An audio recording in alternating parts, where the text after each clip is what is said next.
Hello, everyone. My name is Brennan Marr. That noise you're hearing is my ventilator, and welcome to Womp Wednesday. On Page Turners, They Were Not, my Star Wars podcast. Today, we're going to continue cataloging the planets we see in the Star Wars movies. And today, we're going to discuss the planet Ahch-To, which is where Luke came to dwell following the destruction of his Jedi Temple by Ben Solo and his followers. One thing before we begin is that I forgot to mention the unfortunate passing of Peter Mayhew, the actor who played Chewbacca, or rather is Chewbacca. And I failed to mention this on any of my podcasts. So, tomorrow's episode will be a tribute to our favorite Wookiee. That being said, let's jump into exploring the planet Ahch-To.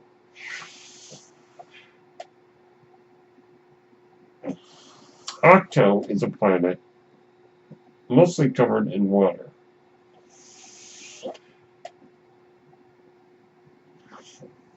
Dotted with many small islands.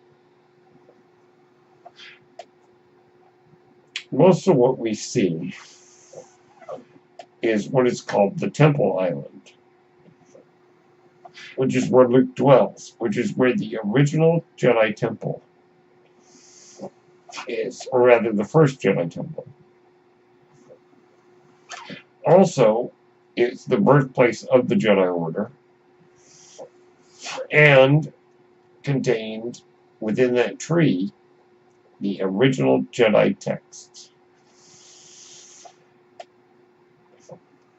The island is maintained by a group of creatures called the Caretakers, who are like, at least in what we see, like nuns, and they maintain the island. Also, the planet is home to the Porgs, little flying mammalian creatures that bring a little bit of comic relief to The Last Jedi. Or a lot of comic relief, as the case may be. Now, after the destruction of Luke's Jedi Temple by Kylo Ren, Luke exiled himself to Ahch-To and cut himself off from the Force and went there to die and hide from the rest of the galaxy.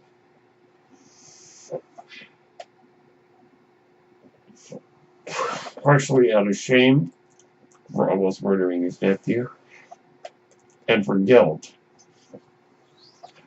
for not being able to stop his nephew's descent to the dark side.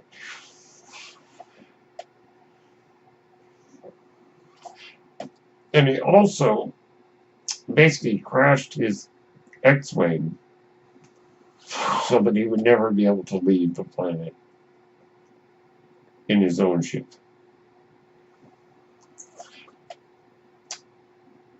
Now, the Resistance was looking for him.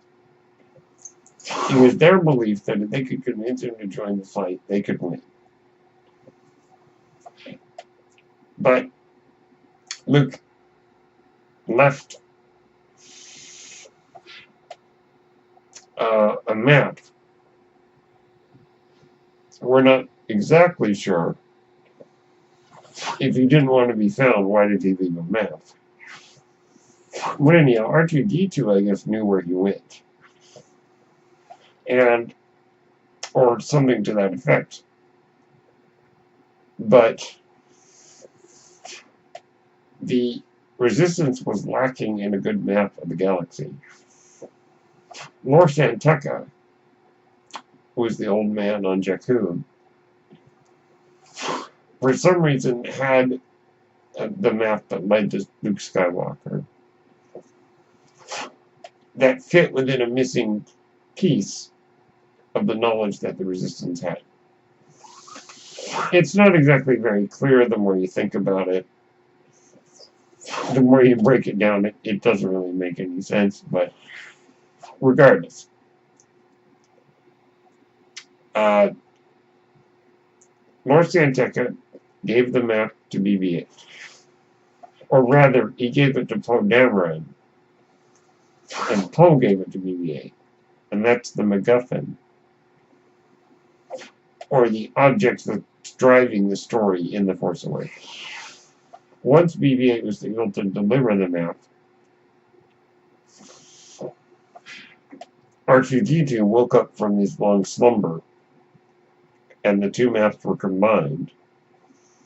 BB-8 holding the map to Luke, and R2-D2 holding the map of the galaxy. They were able to combine them and find Luke. Rey, Chewbacca, and R2-D2 set off to find Luke. What they find is very surprising. Rey knows the stories of Luke. She knows his heroics. She knows who he is, she knows what he did, or at least believed he was a myth, but knew the stories. And then discovered, of course, that he was real. But when she met him, he wasn't exactly what she hoped he'd be. Luke had become bitter, depressed, had cut himself off from the Force, and had gone to the island, in his own words, to die. And had also gone there to basically end the Jedi Order. It was his opinion that it was time for the Jedi to end.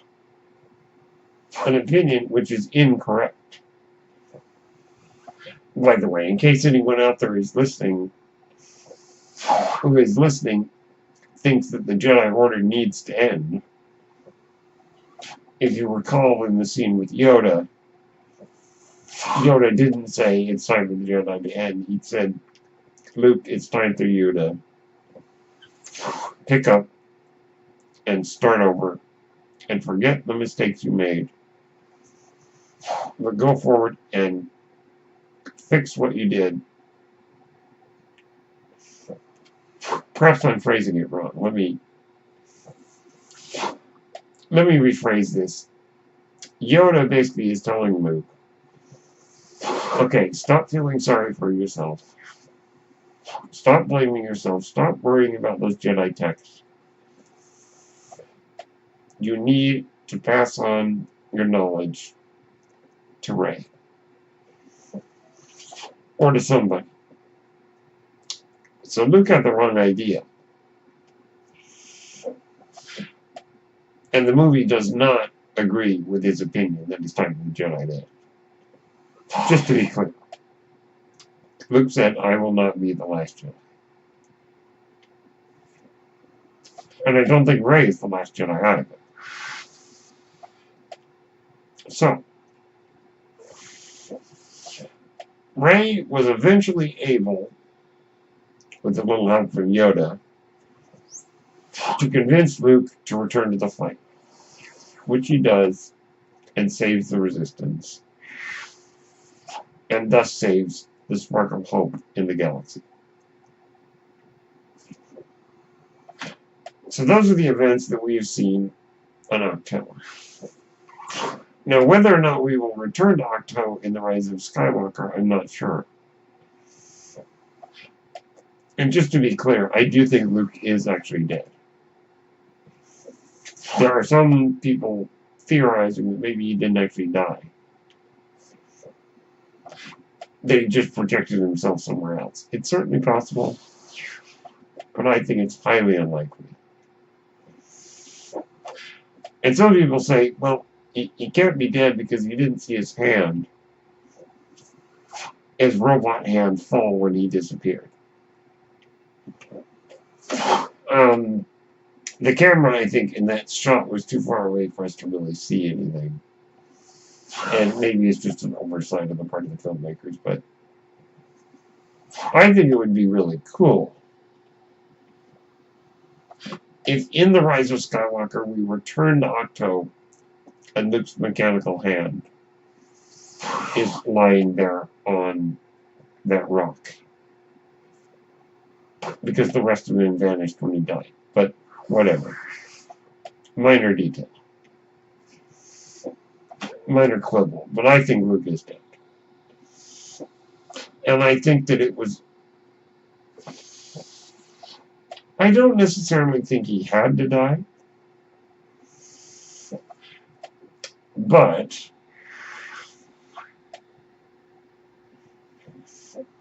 I think that his last stand against the First Order was brilliantly done. At least in my opinion. And he was able to bring hope to the galaxy by allowing the Resistance, Rey, and the Jedi texts to escape.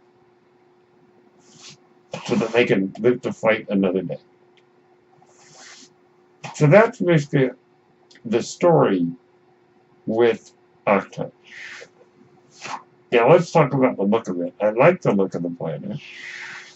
I like the look of the island. Rocky cliffs and ancient ruins, and it's very green. And I like the inhabitants.